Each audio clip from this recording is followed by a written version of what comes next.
साल 2024 में यूएन द्वारा स्थापित विश्व आदिवासी दिवस की पुण्य स्मृति में बांसवाड़ा के खेल मैदान में आयोजित कार्यक्रम में सांसद राजकुमार रोत ने भील प्रदेश की तीव्र मांग दोहराते हुए आदिवासी अधिकारों की सुनामी जैसी आवाज फैलाई। बारिश के बावजूद कार्यक्रम 3 घंटों की देरी से शुरू हुआ, लेकिन उत्साह से भरपूर भील आदिवासी समुदाय ने मंच पर जुटकर आदिवासी लोकगीत, पारंपरिक वेशभूषा और तीर कमान हाथ में लिए गरिमापूर्ण नृत्य से अपनी पहचान का जश्न मनाया। कार्यक्रम की पृष्ठभूमि में एक बड़ा पंडाल खड़ा किया गया था, जहां भारी संख्या में लोग जमा हुए। सांसद रोत ने कहा कि आदिवासी दिवस होली, दिवाली से भी बड़ा त्योहार है, क्योंकि ये केवल संस्कृति का उत्सव नहीं बल्कि संघर्ष का प्रतीक भी है।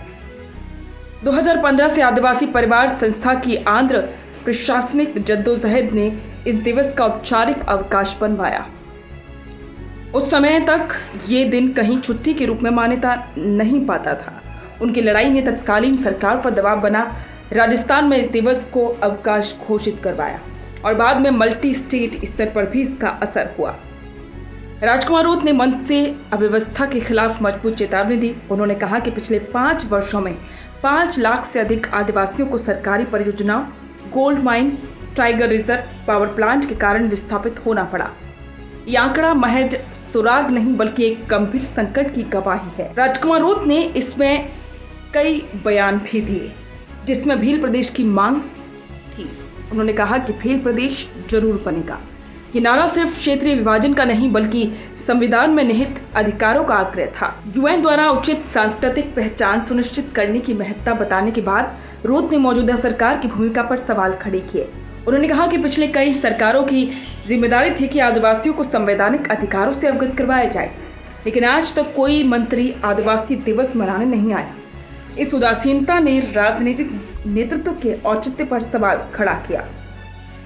यहाँ तक कि आदिवासी समुदाय के भीतर 2025 की एक घटना में ध्रुवीकरण भी दिखा।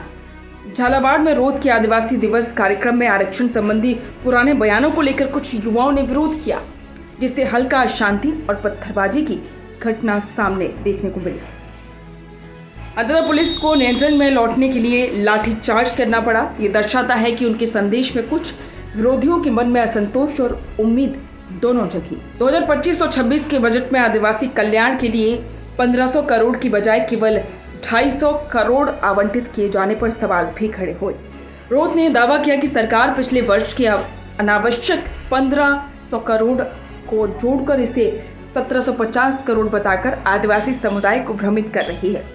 उन्होंने प्रधानमंत्री और मुख्यमंत्री को चेतावनी दी थी कि यदि उनकी लंबे समय से चली आ रही मांगों भील प्रदेश आरक्षण में उपकोटा बजटीय पारदर्शिता को गंभीरता से नहीं लिया गया तो आंदोलन तेज होगा।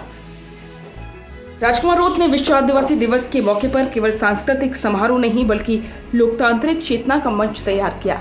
उनकी बातें इस तरह समाहित थी: इतिहास से जुड़े अधिकारों का पुनः जागरूकता निर्माण, संवैधानिक पहचान की पुकार, भील प्रदेश आरक्षण, न्याय, बजटीय पारदर्शिता, राजनीतिक नेतृत्व की आलोचना, सरकारों की आंख खोलने की चुनौती, आदिवासी समुदाय में संघर्ष और धैर्य दोनों का प्रतिबिंब। जहां सांस्कृतिक गरिमा है वहीं नई चेतना भी।